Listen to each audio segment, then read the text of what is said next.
پڑھیں گے آپ کو ثواب زیادہ ملے گا. Can you believe it? یہ ہے اسلام. جو ہاتھ بالکل مردوں جیسے ہاتھ ہوتے تھے ہمارے نبی کو پسند نہیں تھے. کہتے تھے تمہارا ہاتھ لگے لڑکیوں کا ہاتھ ہے, وہ فیمنن, وہ اچھا سا حسن سا ہونا.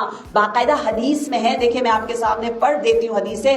قصوا اظافیرکم, اپنے نیلز کو کھچ کرو, یا we have to cut our nails, یا once in a week.